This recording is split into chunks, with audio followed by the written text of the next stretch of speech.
Hello, and welcome to this week's edition of Checks and Balances TV. I'm your host, Matthew J. Rettick, and I'm committed to giving you the truth you need to financially succeed. Each week, we'll review the news, check the facts, and provide balanced insight and unbiased advice to help you make critical financial decisions. So let's get up, get energized, and get going and see how today's headlines impact your financial future. Congress is getting back to work after the Thanksgiving recess, and taxes are the hot topic on their agenda. With just a few short weeks left until the expiration of the Bush tax cuts, lawmakers are trying to compromise. Republicans are fighting for tax cuts for all individual taxpayers, regardless of their income level, while Democrats support the expiration of Bush tax cuts for the top two tax brackets. Unless Congress acts fast, income tax rates will rise across the board, tax credits for families will be slashed, and tax rates on capital gains and investments will increase, all effective January 1st, 2011. In addition to tax rates, changes to tax deductions and credits have been up for discussion as well. In an effort to lead the country towards economic recovery, the Obama administration passed a number of tax incentives last year. However, many were introduced only as a temporary solution. Now the administration has asked lawmakers to make permanent tax credits that benefit some of the country's lowest income earners, while capping the tax benefits for the country's highest income earners. Okay, so what's really going on here? Let's check the facts using our checks and balances process.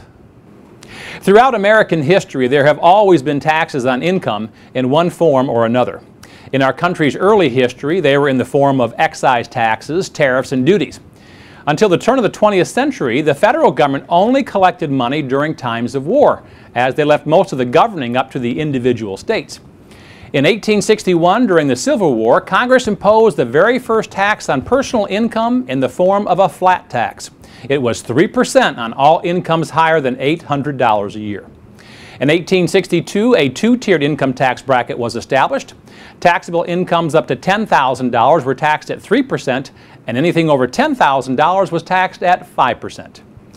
By 1913, most states had accepted the role of the federal government and the 16th Amendment to the Constitution that allowed the federal government to tax the individual states. Tax rates began at 1% and rose to 7% for taxpayers with an income in excess of $500,000, which incidentally is equivalent to more than $11 million today. The Revenue Act of 1916 raised the 1% to 2% and the top bracket of 7% to 15% for people with more than $1.5 million in annual income. Throughout the last century, the income tax rate has seen lots of changes. Rates have been as low as 1% to as high as 91% and everywhere else in between. Social Security and Medicare withholding soon became standard federal deductions on everyone's paycheck. The number of tax credits grew, as did the number of tax brackets, as well as different categories of income. And over the last 100 years, income tax rates have gone up and down quite a bit. Today is no different.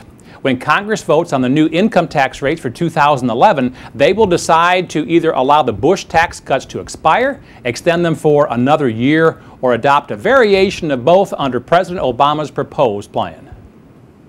Since current tax credits and deductions ultimately decide what your final adjusted gross income will be and subsequently the taxes you will owe the IRS, this debate has everything to do with your end-of-the-year income tax liability beginning in 2011.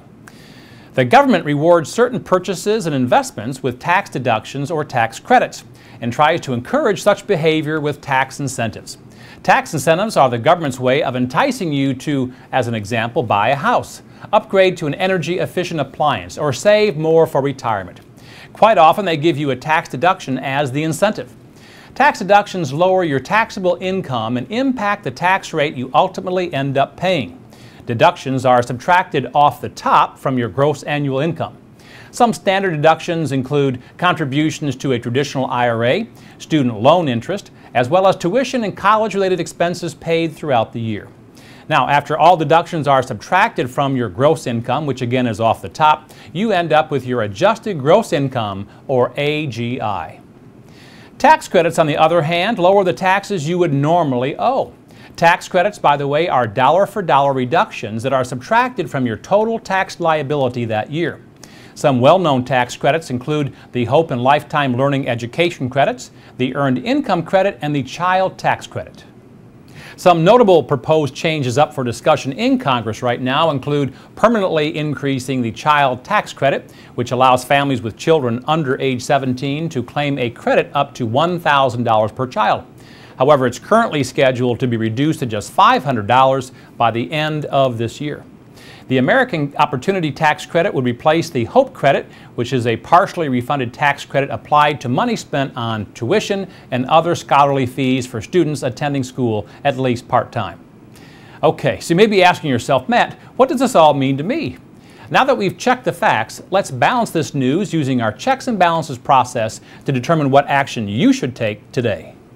In regards to our country's history of taxing its citizens, it would do us well to remember that we've seen some of the same problems from the past resurface, sparking dissent in many heated discussions. Taxation without representation originated from the infamous Boston Tea Party and is now being heard again from the taxed enough already Tea Party. It's just another example of our country's long history of fighting for what we believe is fair and just. When the Declaration of Independence was signed in 1776, it established our country's beliefs that all men are created equal and that everyone is entitled to life, liberty, and the pursuit of happiness. However, many Americans today have a different idea of what that means to them and what fair taxation with representation means as well. Proponents for higher taxes believe there is a greater need for more government involvement to fund additional social programs and to give more financial assistance to the less fortunate. Opponents disagree. They believe that fewer taxes would encourage more small businesses to emerge and existing businesses to reinvest or expand their operation, which would then lead to more jobs and opportunities of employment for more Americans. If the Bush tax cuts expire, so will dozens of tax credits and deductions for all levels of income taxpayers, from those who need the assistance to afford quality child care to those who run small businesses and need to keep extra money on hand to keep their businesses afloat. Without some type of tax credits, working families will struggle to make ends meet, even more so than they do already. And small business owners may be taxed out of business, taking the jobs they created along with it. Okay, so what's the bottom line here? Admittedly, taxes are a necessity in a country as great as ours, but overburdening its citizens with taxes is not. Everyone should pay their fair share, nothing more and nothing less. Our founders never intended to punish those who work hard and reward those who choose not to work at all. This country was really built on the belief that we're all equal and have the same opportunity to pursue our dreams, no matter how modest or lavish those dreams may be. The American dream of success and prosperity can only come true if it's left up to the individual and not the government to decide. It's within your right to plan ahead and work to reduce your tax liability to its lowest legal amount. As the infamous Judge Learned Hand once said many years ago, anyone may arrange his affairs so that his taxes shall be as low as possible.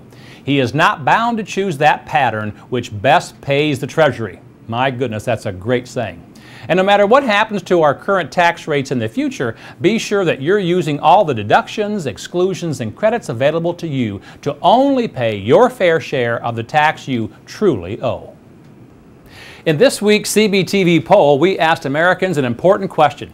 Do you think tax rates are too low, too high, or just right?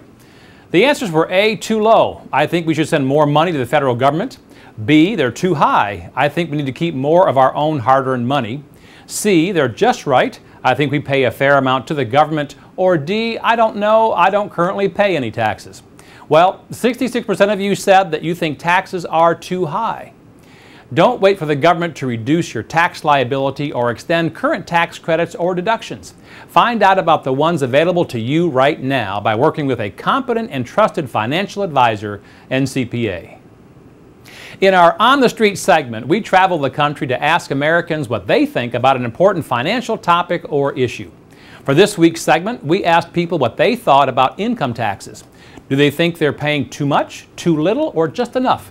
And do they think that income taxes are going up or down in the near future? Let's take a look at what America had to say. Now, do you feel that taxes in the future are going to be going up or down? I've never seen taxes go down in the United States. Do you have a sense as far as income taxes, how much higher they're going to go in the future? No. But you do feel they will be going up in the future? Absolutely. What do you think about taxes? You think that as a business owner, individual business owner, that you're paying too much, too little, or just right in taxes? I don't know. I think we're paying a little bit more than we should. You know, there's an old saying that there's no guarantees in life but two, and what are they? Death and taxes. Yeah, that's exactly right. Right. Sometimes they say death is not optional, but taxes are. What do you think about our current income tax system? Do you think it's fair or unfair? No, I don't think it's fair. I'd be in favor of a flat rate tax. I mean, there's got to be taxation. There's no question about it, but I think we're overtaxed. I know I'm personally overtaxed. Well, going back to income taxes, it's interesting that income taxes in 1913, Congress officially made income taxes permanent. Any idea what the lowest tax bracket was back in 1913? You know, I'd have no idea. It was a whole 1%. Really? This next year, officially January. Well, so what do I got to do to get in that 1% bracket? we got to go back in time, All back right. to the future, like Okay. Michael Fox did. Okay. But this next year, taxes are going up. The lowest tax bracket is 10%. The highest is almost 40 right. at 39.6.